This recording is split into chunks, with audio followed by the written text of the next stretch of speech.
Hey, good morning and welcome to Breakthrough Walls. I'm Ken Walls and I'm your host. And I have a really cool guest on today. Her name is Maya Weinreb, and she's going to tell us her story, and this is going to be fun. So you guys stay with us.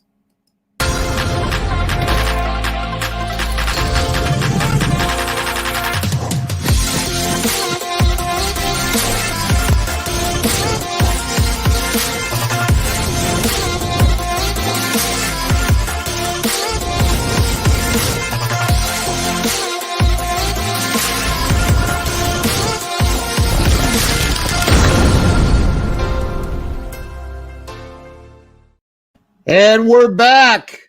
I am excited for today's guest. You guys are going to love this girl. Her name is Maya Weinreb, and she's going to tell us her story.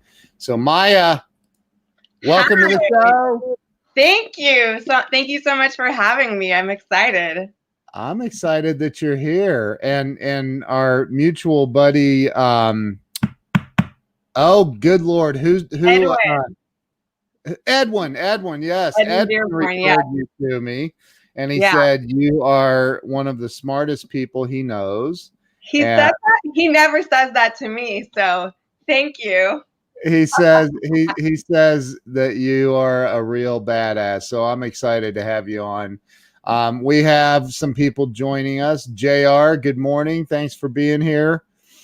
So Maya, I started this show about 2.5 years ago to help people have a breakthrough. And, you know, we all go through crap in life, and a lot of people end up stuck in that crap and never get unstuck. And, you know, I think that by hearing other people's stories of how they went through the ups and the downs and they got through it, and I think that's healing. I think it helps people. So that's what this show is all about. Yeah, I love it. I definitely have been in the ups and the downs. So yeah. Well, let's start with let's talk about where you were born and raised. I'm going to give you the whole stage here and talk about where you were born and raised and what it was like growing up for you where you were born and raised, because I know a little more than they know as of right now. Yeah. So I was born in Israel, actually, many years ago. Not that many, but some many years ago. And it was, you know, when I love Israel, all my family is there except, you know, my parents and my sister. And when you're born and raised somewhere, that it's kind of what you're used to. But I remember, you know, I was a kid and it was like 89, 90, and all of the windows were boarded up. And every time the sirens went on, we all went into the bomb shelter room, because every house and every apartment in Israel has a bomb shelter room. And it was really normal for me as a kid. I'm sure my parents were freaking out, but, you know, I remember even one time I was in the bath and the sirens went on and my mom ran in and grabbed me, and I was just so annoyed at her because, Mom, of course it's another false alarm. And you know, and nothing bad ever happened to me or anyone in my family, but it's very interesting thinking about where I started and where I am now. So you know what's crazy about that is people here in America, like, we don't really we've never really had to deal with that. like the possibility of sitting at the dinner table having dinner and a bomb falls on your house, and that's a real thing. That's a real thing that happens there. Yeah, and at the time, everyone was worried about chemical warfare. So it wasn't even just worrying about the bombs. It was worrying about making sure, one, that they couldn't see us. So we had to have all our windows boarded up and blacked out. And two, we had to all go to the army barracks and get gas masks. And my sister and I were, you know, she was 2 or 3 and I was 5 or 6. So we had to have little kid gas masks. And I still remember the rubber smell. You know, it was like It was a whole, and hers was this whole contraption that looked like a vacuum cleaner because she was a baby. So Oh my everyone God. was, it was quite a time. And how long did that go on? I mean, was that just a way of life forever, or was that like 9, 8, 9 months? Was it how long did that go on?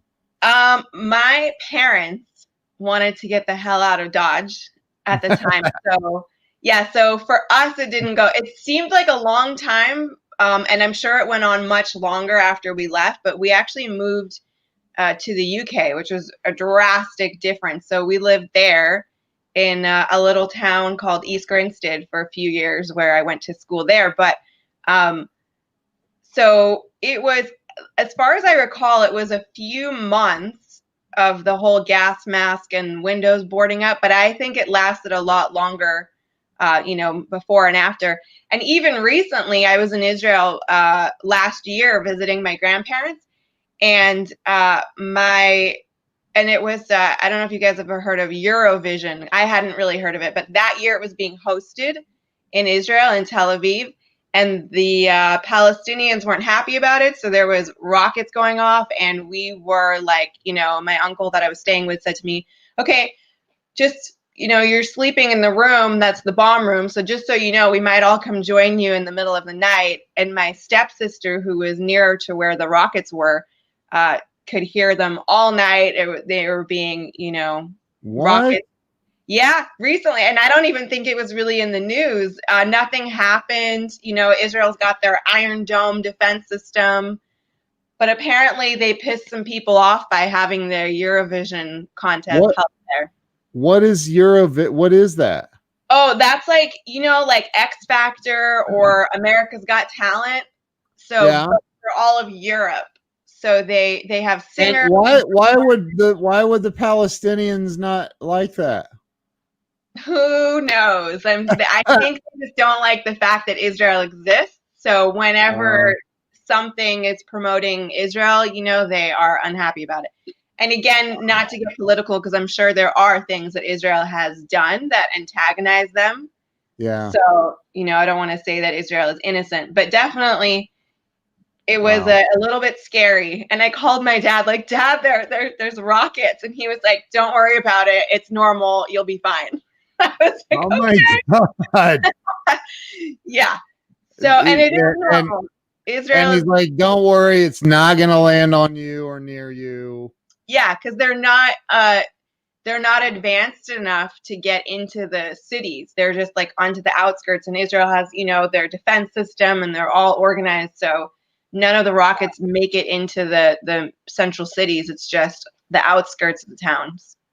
That is insane. Yeah. And that's just a way of life that they're tough people. I mean, we're tough people, but like, I don't even live there, so I'm not as tough as them. But they have, everyone goes into the military at 18 for a couple years, men and women. Wow. You walk around, there's all these young people with their military rifles, and I don't know what kind of guns they're called. Edwin would be mad that I don't know the name of these guns, but Right. But and it's just the way of life. Wow. Yeah. That's an intense way to live.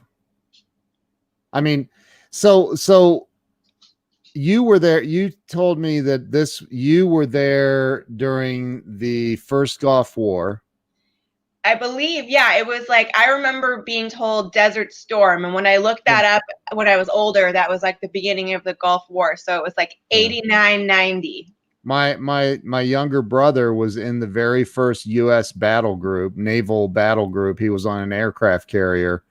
He was in the first group that started bombing whoever we were bombing. I don't even remember. Was it like Kuwait or something? I don't remember. It was awful. it was crazy.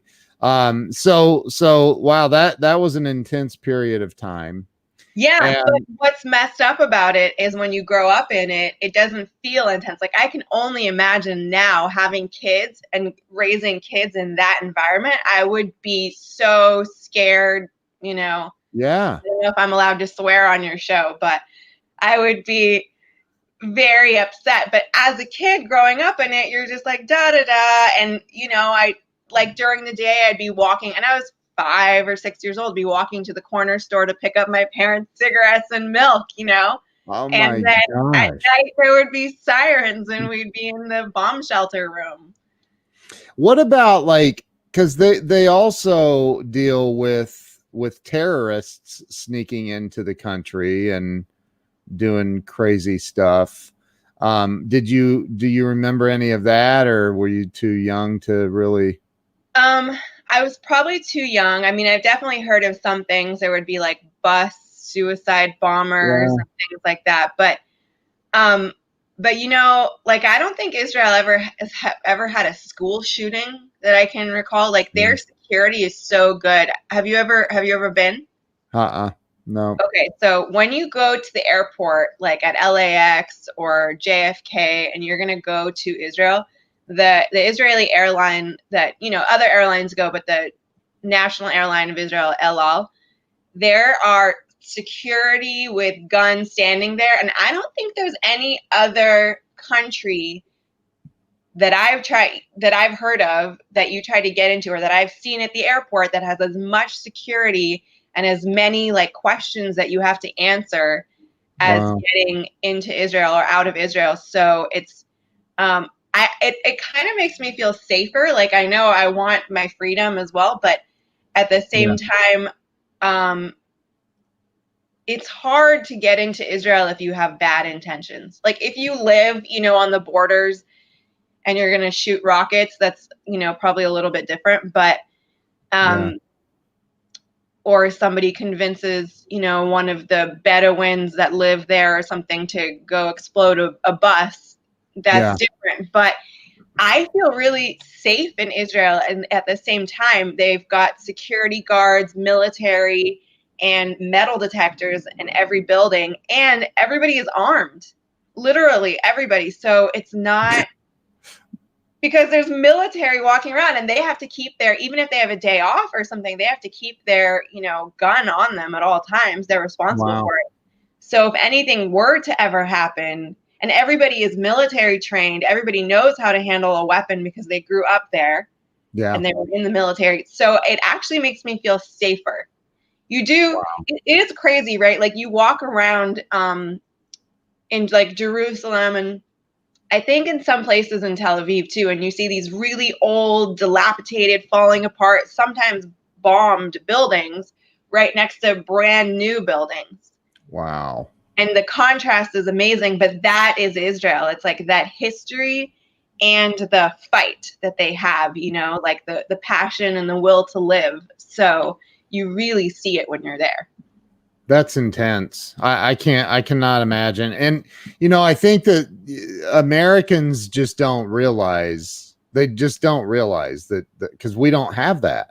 I mean, obviously we had 9/11, hence the first Gulf War.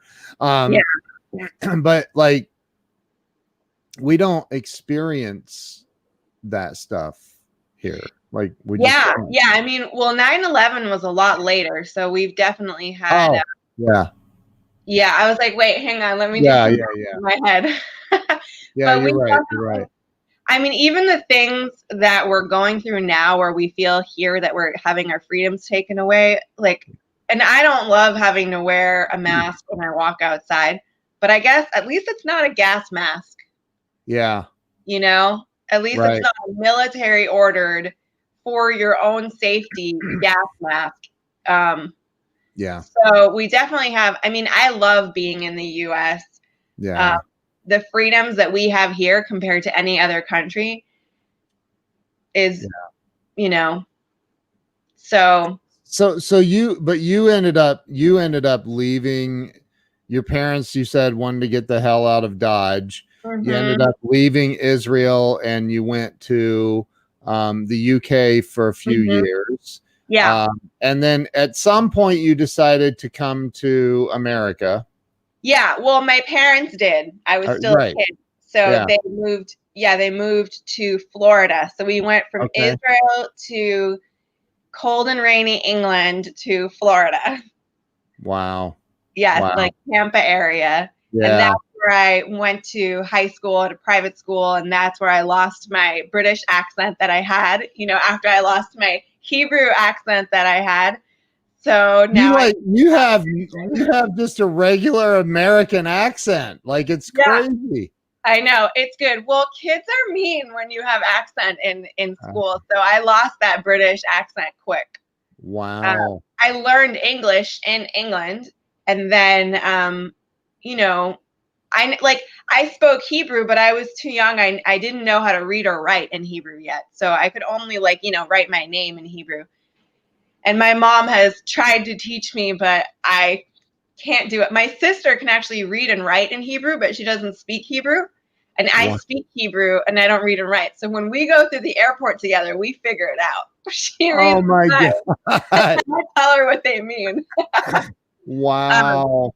Yeah, and yeah. So that was so that's where I learned. Yeah, we are very blessed here in the USA. We are, for sure.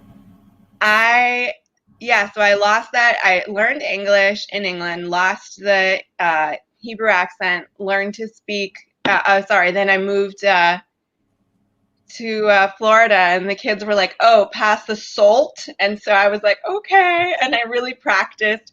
And now, I've been living in LA for about 12 years or something. I'm glad I don't sound like a Valley girl. I just sound like a. You kind of do, though. Oh no! Like what? Like I was like, huh? I try not to. It comes out sometimes. I'm kidding. So you ended up you went, and so did you go to like college? Did you? Yeah, a little bit. I went to, so I started straight out of high school. I basically started doing bookkeeping, kind of. So at some point I thought, maybe I could make a lot more money if I was a CPA. So I started going to school, but all of a sudden I'm taking like remedial algebra and stuff and English 101, and that was not exactly what I wanted to go to school for. And I realized with working a full-time job and going to school nights, it was going to take me about 6 to 8 years to get my first degree. And that was kind of not going to make me more money. That was kind of like, okay, let's do this plan where I can really make a lot of money by getting my CPA degree. And it was actually going to take so long that by the time I finished, I was going to end up in more debt and less money and less time to do the things that I wanted the money for. So I canceled that plan. Right. And decided I would just hire CPAs instead. Really? Yeah, I decided that was kind of like, okay, so why do I want to be a CPA? To make more money so I can do the things I want to do. But instead of doing that, why don't I just start a business? I didn't really do it. I didn't activate the plan, but it was in the back of my mind. Like at some point I will have enough money that I'll just hire CPAs to work for me. And that's how I'll solve that. Grant always says like hire the smart people. So that was the plan. So you started a business? I did, but not right away. I basically was working in the financial field. Like I was the bookkeeper. I was the treasury manager for a vitamin company. I was the AR manager for a landscape construction company. I was the CFO for a marketing company. And then I started having, bookkeeping clients on the side because it was easy and I could do it and I could make some extra money. And at some point I talked to my boss at the marketing company and I told him, listen, I'm actually making more money from my clients on the side than I'm making here. And we're friends. So he just said, you know what? That's amazing. Go into business. I fully support you. So I started my own company. All of a sudden I had too many clients. I started hiring bookkeepers, but that's only been a few years now. So, wow. So it grew. I mean, there's definitely that scary, oh my gosh, can I afford to? Because it's not that I was making enough money from my bookkeeping clients to cover my, my budget and my bills. It's more that I was like, but they're paying me more per hour than what you're paying me. Yeah. And so I had to take the plunge and figure out how to just start my business. And I took a loan that was going to cover me for about 3 to 4 months of bills, like not to build my business, but just to help me cover my bills. Yeah. And then it said, okay, I've got 3 to 4 months to get enough clients to cover my bills and go. And it was a scary time period, but it was fun looking back at it. Here, Mark says, don't feel bad. I had to take a finite mathematics course to meet a college requirement to graduate. Yeah, they start you out at the very, I was like, what? I'm doing algebra again? And it was actually fun. I liked that algebra class, and the algebra teacher was really nice. He would tell me like, okay, so he's like, if you get a B or an A, I'll give you an A. But if you get a C or below, I'm flunking you. And I was like, okay. So I was doing algebra every night for, after work for a couple of months. But I passed. I got an A. I was very proud of myself, but I wasn't going to go take the next class. That was the end of that. What in the world made you, I guess it's just maybe you live in left brain, you're analytical or something, but what made you like accounting? Who likes accounting? Oh, you know what? I love accounting. I love bookkeeping. And I'm a people person, and I love doing sales as well, and I love talking to people. So it's actually very funny that I do love bookkeeping and accounting. But to me, it's so relaxing.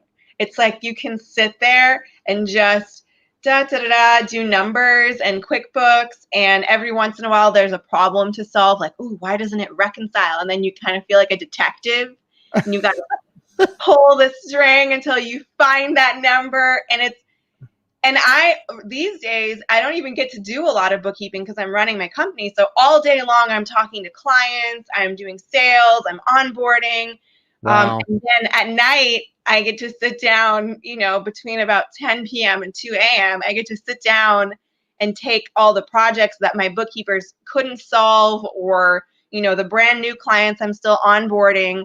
And I'm like, oh, this is nice. I don't have to talk to anyone. And I like talking to people, but it's just this relaxing, quiet, just concentrate on the numbers. And the numbers never lie. Numbers never have opinions. It's like the, universal language of logic. And it always just makes sense. And if the numbers don't match up, it's not because of someone's opinion. It's because there's a number somewhere that was wrong, and you find it and you fix it.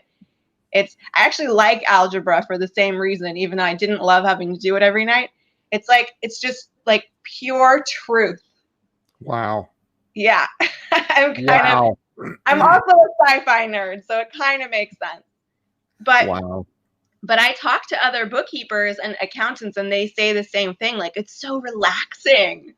I mean, obviously, if you're trying to do someone's taxes and it's last second, that's not relaxing. But just sitting there and doing bookkeeping and reconciling, it's actually like, it's kind of like nice and easy. And a lot of bookkeepers and accountants just only do numbers, and they don't like to talk to people. They just want to look at their computer. But I think that's great, because those are the people that I want to hire. So I'll be like, great, you do the bookkeeping, you do the taxes, I will talk to the people, and I will get you clients. And then it's like this great Uber kind of thing.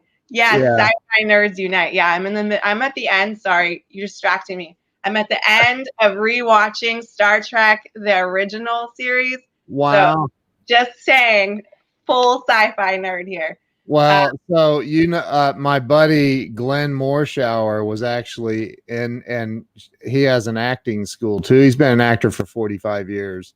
He was in Star Trek: The Next Generation, I believe. What what part did he have? Did he have to wear like um, an alien costume or? no, well, yeah, he played multiple. Roxy is actually part of his acting school. She's one of his students, and she's an Oh, actress. cool. And she probably knows all the roles. If Glenn is actually filming a movie right now in Louisiana, or he would be on here commenting because he's my best friend. But Nice. yeah, I don't know, he played different roles. I've definitely seen him in movies, so I know that I've seen him, but I don't specifically recall what parts he had in Star Trek. But then Yeah. again, I haven't watched that one for a few He years. was on the bridge. I do know that. He was There, on the bridge. Okay, yeah, he I'm was gonna on. rewatch it. Yeah, he was. But anyway, and I know he played an alien role too at some point. So, Nice. um, I'm watching the original series with those amazingly cheesy 60s costumes and the women wear those like little skirts that are just like, and the aliens are all like, yeah, Captain Kirk makes out with everyone, and it's so much fun. It's so cheesy. It's like, oh, this is just. But you know what? Some of the sci-fi plots are not ones that have been used a lot. So some of them I'm like, wow, that's fascinating. What a great idea. They need to reuse that in something because yeah. watching the original series anymore like I am. But it's fun. That's awesome. So you went from Florida to, you said, to LA. You're in LA now. Yeah. Yeah. You've been up, is that where you started your company? Yeah, I guess if it's only been a few years. Yeah, I mean, it's actually a Florida company because I'm usually Oh, back and forth. I've been okay.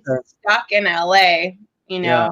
since Corona, but I'm normally in Florida again half the year, and I'm actually going to be more there.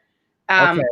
But yeah, I started it in LA. I have a lot of clients in LA, but I have clients. It's virtual bookkeeping, so I have clients all over the country. I've got Midwest, New York, Wow. Florida, LA, Oregon, all over. That is so awesome. Wow. Yeah. And with, Zoom and stuff, you still can have that personal connection of feeling like your bookkeeper, Yeah. even though, we can't shake hands. And you're a bookkeeper with a great personality. Thank you. Like, You that's have a great fair. personality too, which is nice because you're like on TV, or on these interviews. Well, Thank I you. have to. Hopefully, I can have some sort of a personality to do this. But with the I mean, I've had lots of CPAs and bookkeepers over the years. I've always owned a business my entire adult life of some sort, and you just don't run into a lot of bookkeepers that have outgoing personalities and smile a lot, and you have both. Thank you. Yeah, I try to smile a lot. It's still early in the morning, but I'm keeping that smile. Yeah, I agree with you though. I find that to be the case as well. I Yeah. I have a lot of CPAs and other professionals that I deal with, and unfortunately, some of them are pretty condescending, or you send an email to your bookkeeper or your CPA and you don't hear back for 2-3 weeks. You don't know what's happening. Yeah. Or they kind of have a my way or the highway approach. Like, if you don't enter your information in this particular way, then I will ignore you. And honestly, I hate that. I think it's Yeah. other than the fact that it's terrible customer service, it's really old school. Like, Yeah. bookkeeping and accounting is a service. So the Yeah. whole point of a service is to help the business owner. My mission statement for my company is perfect and complete financial records for your peace of mind for the business owner. So that's what I'm trying to accomplish. I have business owners talk to me all the time, and they're stressed out and they're freaking out, and they don't know their numbers, and they ask their CPA for a P&L and they never got it. And I just say, don't worry. I can handle that for you. And we Yeah. send out, we'll do the bookkeeping. We'll send out reports every month. You'll always know exactly where your numbers are at. And I Yeah. have a company policy where I We reply to all communication within 1 business day latest. Usually you'll get it within a few hours, but especially recently with Edwin, promoting me, I've been like, okay, I'm trying to answer all my emails. Give me. Yeah. So That's awesome. yeah, it's a great problem. So but yeah, we always reply within 1 business day, even if it's just to say, okay, we're going to look into that for you, or we're going to research that, So it's very different than what you see with other firms. Yeah. Yeah. So I mean, obviously you started this, you were doing it as a side hustle kind of thing. Right. And then you decided, I'm going to leave this job I have and do this full time. Took out a loan. Mm-hmm. Because you weren't making enough to pay your bills, but so you took out a loan. Exactly. And you're like, holy crap, we're going all in on this thing. Yeah. And so you went and all. there was no security blanket. There was no, I already didn't live with my parents, so it was just like, figure it out. Yeah. So you go all in on this, and it sounds like it's going pretty well. It's going amazingly well, better than it's always like hope for the best and plan for the worst, kind of like, and it's going so well. And I think mainly because I'm trying to do something different than what other people in this industry are trying to do. There's a lot of, small freelance bookkeepers where it's like, maybe mom had a few kids and now she wants to work from home. And so she just wants a few bookkeeping clients, and that's fine. But that's not what I'm trying to do. I'm trying to create a bookkeeping empire where I'm able to help, hundreds or, maybe even someday thousands of small businesses, and just be that service for them, so they never have to worry about their bookkeeping, their numbers, their payroll, and they can just concentrate on doing what they want to do, which is build their business. They didn't sign up for having to deal with paperwork from the IRS, but that comes along with it, and we just take care of all that. And we do it with a smile and with really good customer service. And I like talking to them. I like helping them. I try to, like when Corona started, I called all my clients. That's my wife right there, by the way. Oh, she's watching. Oh, thank you. Thank you. Yeah. Nice to, I don't know if I can say meet you since it's a thing, but hope to meet you at some point. So it's, I forget where I was going, but it's just what I'm trying to do is very different. There's not very many big bookkeeping firms. I've only met a few. They're mostly really small. They don't really often like to talk to people. They don't really like to promote. It's all word of mouth. So I do get a lot of word of mouth and referrals, but I also really like to talk to people. I was saying when Corona started, I called all my clients to make sure they were doing okay. And I asked if they needed any help. And I, helped them figure out their PPP loans and to see if they could apply for the EIDLs and if they, qualified for any payroll tax credits and all that. So I did hours and hours and hours of research on all this stuff to really make sure that I could help them.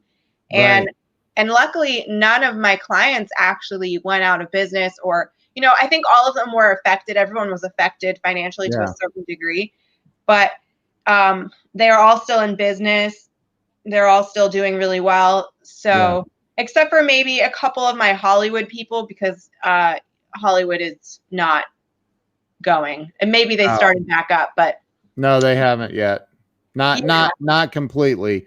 Like Glenn is filming a movie right now, but it's an indie film with John Schneider, who played Bo Duke on the Dukes of Hazzard.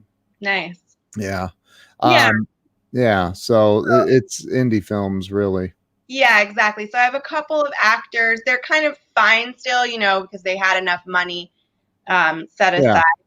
But like I have a talent management company. She was hit pretty hard because her actors weren't working. Yeah. But other than that, everyone else was doing all right. I don't have any like restaurants or hotels or anything like that as clients. So all my service-based businesses were doing okay. And the Amazon businesses actually were doing great too. Yeah. Wow. So, and I'd like to talk a little bit about the, I teach technology and social media stuff. So my business has been, I don't even feel like I sleep anymore. I've been so busy. Yeah. But for the people that, so I didn't go for any of the loans, or I didn't, none. I kind of, I'm anti getting the government involved if I don't want them in my business. That makes sense. The rules were pretty stringent, and we don't even know all the rules yet for the money. Right. They're just kind of releasing them as we go. It's like, what? But so talk about because I know that you are a PPP, right? PPP the loans. Yeah. Right. So you're an expert. Yeah. I mean, I'm sure there's things that I don't know because things are changing every day, but I would say I know more than all of my clients. So if somebody is watching right now and they have a business, or maybe they're a subcontractor, or they're, like how can you help them with navigate, because this is this is the craziest time ever, I think, on planet Earth when it comes to this stuff. So yeah, definitely crazy.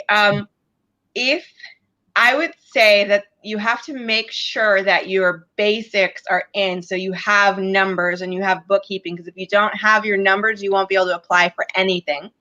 So if you need help on that, I can definitely help. I can't fill out any loan applications for people because, you have to sign them, and I'm also not a loan processor. But I was helping my clients with all of their numbers that they needed to have for it. So, but I definitely have run into friends and people who talk to me who they didn't have their books and their tax structures set up correctly, and they weren't able to get any loans. Like, for instance, if you have an S corp and you pay everybody on 1099 and you don't have any payroll set up, you don't qualify for a loan because the loans are payroll loans. And I've had people say to me, yeah, but how do I get around that? And but I am paying out payroll because I'm paying out the 1099s, but it doesn't qualify because anybody who receives 1099 payments can apply for their own loan. Right. So it has to be, the PPP specifically is a payroll loan.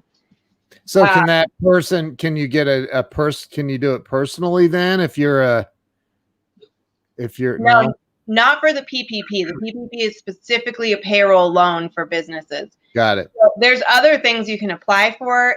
As an independent contractor, you can apply for the unemployment, the pandemic unemployment. You can apply for the EIDL loan, which was actually could get more money on the EIDL loan often, depending on the size of your business. But that one is based on your credit, and that one is non-forgivable, but it's a 30-year, no more than 3.75% interest loan. So that's a great thing to apply for if you need. Again, there's going to be rules and it's going to be audited. And so you want to really make sure that the information you provide and how you spend it is correct. If you get the EIDL loan, for instance, you can't spend it on any capital expenditures. You can't pay personal loans with it. You can't make large purchases with it. It's only for regular and usual business expenses. So it's police. So, it's kind of like if you borrow money from your parents, they're gonna now start checking on you and making sure you're okay and telling you what you should and shouldn't do with your money. So if you take money from the government, same thing. They are going to tell you what you can and can't spend it on. And PPP is forgivable, but they're changing the rules every day. So we'll see in the end, what occurs, but hopefully you'll be able to get it all forgiven if you spend it all on payroll and the forgivable expenses. Right. Wow. And so you have these conversations every day with people? Every day. Yeah. Several times a day. It's starting to taper off, less times a day, but still every day. Yeah. Wow. That's intense. So, in your opinion, from what you've seen, and I know you've been at it now for a few years, Mm-hmm. um, and maybe not even from an accounting point of view, but what do you think is what do you think the number one thing is that stops people from true success and expansion and happiness in Hmm. Wow, that's a tough question. There's probably a few different things, but I think it probably all comes down to self-imposed mental barriers. life? I think that, and we've all been there, that we get too scared to make the next move, or we don't think we can have it, or we don't think that we can make that money. Or, to start a business these days, it's like, oh, well, you need a coach, and you need a marketer, and you need social media, and you need a business license, and you need a tax structure, and it gets overwhelming. And so we just don't do it. And you run into what a friend of mine likes to call analysis paralysis, of trying to even decide what type of company should I start and what should I do. And if you have a company, it's like, how do you take a deep breath and go to the next step? Either you don't know how, or you don't have the money. And it's there. I mean, there can be a lot of different things, but in the end, it's what we tell ourselves about ourselves. Like, when I, for instance, had that 3 or 4 months of loans, and then I had to get going, it was like, okay, I'm about to run out of money. I still Yeah. don't have enough clients. What am I going to do? And I had one of those days that I'm sure all entrepreneurs have had, where you kind of curl up in a ball Yep. and feel like everything is going wrong. And but I had to change the self-talk, right? I had to Yep. say to myself, and I really did this. I probably even said it out loud. I Yeah. said, you know what? It's just sales. I just need a few more clients. I'm good at sales. I can do sales. And my, mini, not so many panic attacks subsided. And, within a couple of weeks, I landed a really big client that I still have. Yeah. Um, that was a large marketing company that needed full service. And that got me to my next, okay, I can do this. And I was at the point where I was just making enough money to pay my bills and pay the loans now that I had taken. Wow. So, so I think that, the circumstances are probably different for everyone, whether you're at that $1 million range and you don't know how to get to the next level, or you want to start a company and you don't know how, or whatever. It's that overwhelming, the fear of failure, the, like people talk about the imposter syndrome, feeling like, well, am I really good enough to charge money for this? Yep. But I think it all comes down to the negative self-talk and the unwillingness to just ignore that baloney and do it anyways. Yeah. That's probably my best answer to that. So the secret to happiness, it's sort of like, go and achieve your goals. So you're going to be unhappy if, one, you have no goals, or two, you're not overcoming the obstacles towards them. So you have to make those big goals, and then 10x those big goals in your head. Because if you're Grant says this all the time. If you're like, I want to make $1 million, like $1 million is not so much anymore. It's, Right. and also, if you shoot for the stars and you only land on the moon, then you only made your 500,000 or something. So 10x, Yeah. go for the $10 million, and then maybe you fail. Oh no, and you only made 5 million. Like, that's Right. not so bad. So it's make those goals and then go for it. And I read a Amen. definition of entrepreneur that was something like the ability to go from failure to failure with no loss of enthusiasm. Hey, yep. Right? And you Yep. do run into failures as an entrepreneur. You get the client that's not the right fit, that you can't service them the way that you'd like to. You get Yeah.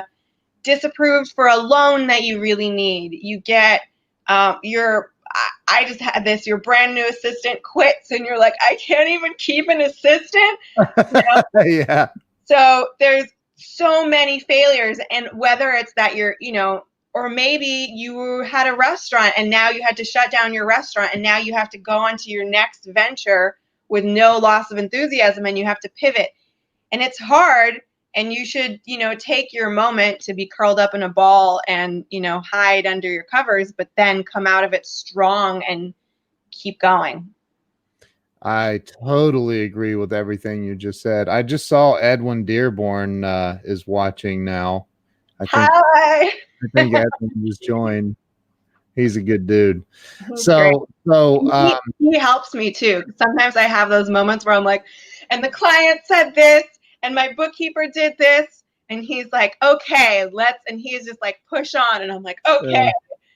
So and I think that, and you bring up a good point, that we all need, especially if you own a business, not just a business owner, everybody needs, we need other people that we can turn to, and mentors and coaches and people that we can lean on in the event that shit hits the fan, because it probably is going to. And you've got to be able to, I started my business, this company I've had since 2007, and I was fresh out of a divorce. I was living on a buddy's couch and had no job, no money. I had a car, probably wasn't going to last much longer if I didn't do something. And he goes, dude, here's $20. You need to figure it out and get the hell out of my house. Go get your own place. You're a grown ass man. And I'm like, that's not very nice. I thought we were best friends. Now we just sit here and get drunk together and like. Yeah. Well, I didn't, neither one of us drink, but so but even better. I said, wow, dude, and I smoked cigarettes back then. I bought a pack of cigarettes that were $3, I think, back then, and put $10 gas in my car. Had $7 left, and thought, well, I can hit the McDonald's dollar menu at least and not starve to death. And so I went out that day and just knocked on doors. I knocked on doors until my knuckles were bleeding. And I finally got somebody that said, yeah, I could use some website help, and hire me to do his website, do some, and gave me literally $300 down. That's it. But I'm going to tell you something. It felt like $3 million. Yeah, it was a win. It was an accomplishment. Huge, right. So down. Yeah, and I didn't have an LLC. I didn't have shit. I had nothing. I was like, I'm just like, when he said, well, who do I make the check payable to? I'm like, my friends call me Cash. So,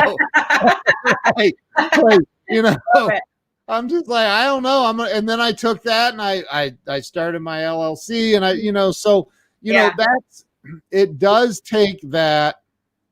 And I had people around me helping me, encouraging me and all of that, but it takes that I'm going to make it work no matter what mentality. Exactly. No matter 100%. What. Yeah. So, and you've done that. Yeah, I had to. And I was, living in LA by myself, and I don't have any family out here. My mom is great. She's like, you got this, you can do this. But my parents were never in a position to be able to just like bail me out or give me money. So it was all on me. And while I had many days of, I can't do this, I'm not good enough moments, I think that I would say one of my best qualities is that I am persistent, and I get up and I try again. And that has gotten me, and I have huge goals, which I am not anywhere near yet, but I am 100% sure that I will get there, because I'm building the team. And when I start doing that negative self-talk, I just tell myself to shut the hell up. Honestly, like, no, and I go do something productive. And I mean, sometimes I go take a walk, but right these days I just go answer emails, or I go do some bookkeeping, because I have so much to do. I can just ignore it because I'm so busy. So when you get to the point where you're so busy that you don't have time for your negative self-talk, that is an amazing milestone. And going from, and a lot of people get into that funk. I've gotten into the funk millions of times probably, but you get into that funk. And for me, the fastest way out of that, and you kind of said it, is helping somebody else, reaching out to somebody else and helping them, or doing something really, really, really creative that's going to take you out of that mindset of, oh dear God, the entire world's collapsing in, which is all a bunch of BS. It's just your mind, right? Totally. Or go do some bookkeeping. Bookkeeping will get you all relaxed and only thinking about numbers. Okay. No. Don't do graphic design. Yeah, I'm not. I am creative. Like, I painted this painting behind me at an art class. That's nice. But I'm not. I wouldn't, if I needed to get out of a funk, I don't think I could pick up a paintbrush or just like start doing something. I would probably start doing some bookkeeping. I would just be like, let me do something to get my mind up. Or, you know, maybe I'd find a good Star Trek episode and watch that or something. But it's but I do agree with you that you got to get out of it, and everyone's gone through it. When I first started my business, I had some really, really busy months, and I was pretty much on my own. So it's like I sold a bunch of work, and then I did a bunch of work, but then I didn't do any sales in the meantime. So all of a sudden I finished my projects and I had nothing to do. Right. And that is awful, because it's like you worked your ass off and you pushed night and day to get all these projects done, and you were so busy that you didn't think about sales, and now you're burned out because now you have to go start drumming up business again, and it sucks. Yeah. And I think I went through my first like entrepreneur depression, you know, where I was telling my friends I'm depressed. And my friends were like, no, I don't think you know what that means. Like, you're not depressed. Depressed is when you don't want to get out of bed and you're really unhappy. And I was like, no, that's it right there. I'm depressed. and it's, you know, it's not like it was like clinical depression or anything, but I didn't want to get out of bed. No one cared if I got out of bed. That was the realization I had. Because it's my own business. It's working on my own steam. I don't have a boss. No one cares if I get out of bed or not. They don't. As much as that idea of that is lovely, when you have a boss and you have to go to work every day, and if you don't show up, they yell at you, or, you know, they at least call you. Yeah. It's the realization that literally no one cares what I do was a tough bullet to swallow. Yeah. And it took me a long time to get out of that and be like, okay, well, I care. And I have people who work for me and they care, you know, because I have to get them business. I'm supposed to get them clients, you know, so they have work to do. And so, your clients probably care. You know, the clients, they don't know, right, what I'm doing, because I'm working from home. And especially because I had a lot of the bookkeeping at that point was being done by my bookkeepers, and I was supposed to be, I would still do some of it. I would probably do half, but I was doing projects and things like that. And so I wasn't doing like the monthly recurring bookkeeping. So all of a sudden I had no more projects to do, and my bookkeepers are still working, but I didn't have anything to do. So no one cared. Wow. And it's weird, right? When you first realize that, like there is no one else's steam that you can, you know, coattail onto. You have to do it yourself. You have to. And I know, like, and I still don't have this all worked out, but like I study entrepreneurs, and I read Grant Cardone, and he talks about, like, you know, making sure you get your 8 hours of sleep, and you get up and you exercise and you do your morning routine. Like, oh my God, I'm so bad at that. But it makes sense to me why you do that now, where because I hate mornings, and it never made sense to me before why you have to get up at 6 a.m. and exercise. But you have to have that discipline. Yeah. Because what are you going to do on those days when you feel like poop, and you don't have a new project to start, and you don't have any money, and the only thing you can do is go and she's in Australia. It's early in the morning for me here in LA. I mean, early for me, but not early for other people. Yeah. Yeah. So what are you going to do when you have nothing except for what you create on your own steam? If you don't have that discipline, you've got nothing. So it was quite a wake-up call and realization for me that I had to create my own steam. So if somebody called you, back when it was a couple years after I met my wife, I had my company. It was, I was in the same thing. I was selling jobs. I would do the work and then be done and like, oh God, I got to get another job now. I forgot that I needed to be selling at the same time. Yeah, it's hard. And so and you don't really forget. I think it's almost like you hope that the phone rings and you don't have to like make all those calls and stuff. Yeah, but also you get so busy on Right. the production side of whatever you sold that then you go, oh, now I finished. No. Yeah, you're wearing multiple hats, and so you're going through all, and so my wife and I got our first office, stopped working from home, got an office, and had some employees, and one day this dude walks in my office and he goes, he worked for me. He goes, hey, there's a guy out in the parking lot looking in the windows of your SUV. And I go, well, tell him to get the hell out of here. And he goes, well, I would, but he has it blocked with his tow truck. I was like, son of a, he was there to repossess my car. Oh, and no. So everybody else got paid except for me.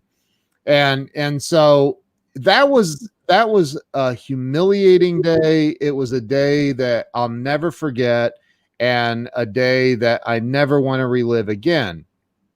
But I felt like in that moment, like this is never gonna stop. This is horrible. What you were just talking about. I wanted to run home and crawl under the covers, but I didn't.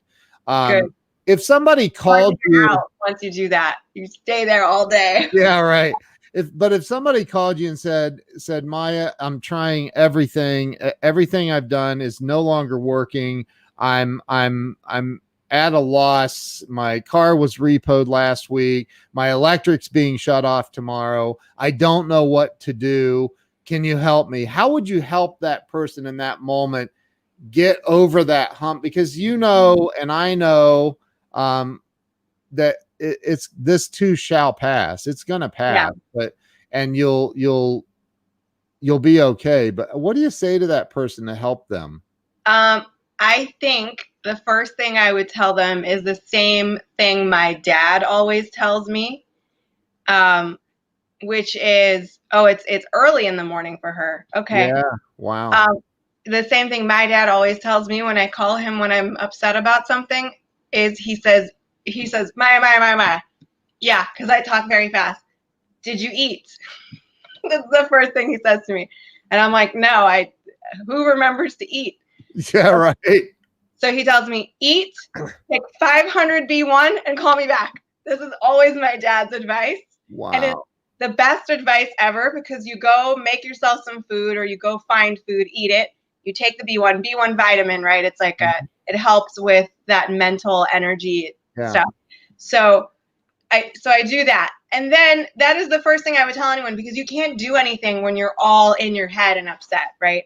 So it's like, let's get out of that. And then I would probably tell them to take a walk. And when they were feeling a little bit better and, go look around, take a walk, then the next thing it would be like, what can you accomplish? Like find something that you can accomplish that's going to put you in the direction that you want it, whether maybe it's writing down, your goals and purposes and your plans, scale. So maybe it's doing that. Maybe it's, okay, what's the first thing in front of you? Well, I got a letter from the IRS. Okay, let's pick that up. Let's figure out that next thing in front of you. Get one small win. Yeah. One small thing that you accomplish in the direction that you want to accomplish. Yep. And then move forward. Because other than and like I said, my dad always tells me, take me one, call me back. But other than that, it's, I wish I would have someone to say that to me sometimes. Like, okay, what is one thing that you can accomplish that's in front of you? Because as soon as you get it done, even if it's one email you have to write or one client you haven't confronted that you should have answered a long time ago or something. Yeah. Or you have one letter that you need to take to the post office and mail. You do that one thing, you'll instantly feel 1,000 times better because you got something done. That's so awesome. That is absolutely awesome. Maya, what's your website address? I should have asked you that in the beginning. Oh, no problem. I probably should have just said it anyways. It's solvencynow.com. Solvencynow.com. SOLVENCY? Yeah. Not and NOW.com. Yeah. Solvencynow.com. My exactly that. My email address is maya@solvencynow.com. Okay. And also you can find me on Facebook or LinkedIn under Solvency Now, a bookkeeping firm, or Maya Weinreb. I'm not picky. I take communication from anything. You can find me on Skype, and I always answer my communication. So I tell people this. I probably could find a smoke signal if someone needed me. I'd be like, yes, you. How can I help you? What's your ideal client look like? My ideal client would be, I really like the service-based businesses. I don't do a lot of product-based businesses. So law firms, doctors, dentists, marketing companies, creatives, like the graphic designers, anywhere, and the small businesses, anywhere from, depending on where you are in the country, but like, let's say a 250,000 to that $5 million range is still considered small businesses. And I can help those, because once you get, a lot bigger than that, then you need someone full-time in-house. Yeah. And when you're smaller than that, you're not quite ready to hire someone. It's going to be too expensive for you, most likely. Not always. I do have some micro companies that are either brand new or they're just small, but they have really low overhead and they want to pay someone to do their bookkeeping. And so I do that for them. But in general, it's like that 250,000 to the $5 million range. And we're well organized to help all those companies. I can't really do restaurants or hotels because they're all different setup, but consultants, marketers, management companies, doctors, lawyers.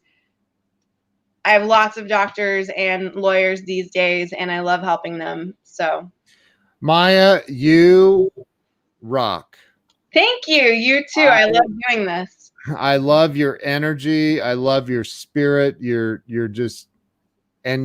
a smiling, happy accountant.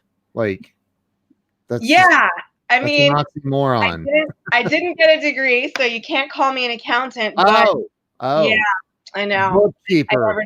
Exactly. Bookkeeper, I'm a bookkeeping firm owner. So there you go. But yeah, I really love helping people. I talk to people, new businesses all the time. And one of the first things I tell them, because they're always really worried about what do I need to do with the IRS, and just because I want to say this on air, the first thing to do is make money. Go sell something. The IRS can't tax what you don't have. So before you worry about your tax structure and, what you should be doing or saying, or, insurance or all that, go make some money. Figure out what you're going to sell and sell it. And then once you're making some money, then you hire someone to help you figure it all out. And it's never as stressful as you think it's going to be. It's never as bad. And you just find me, preferably, or someone like me, and we just say, don't worry, I got this. You will be fine. That's awesome. Everybody go check out Maya at solvencynow.com.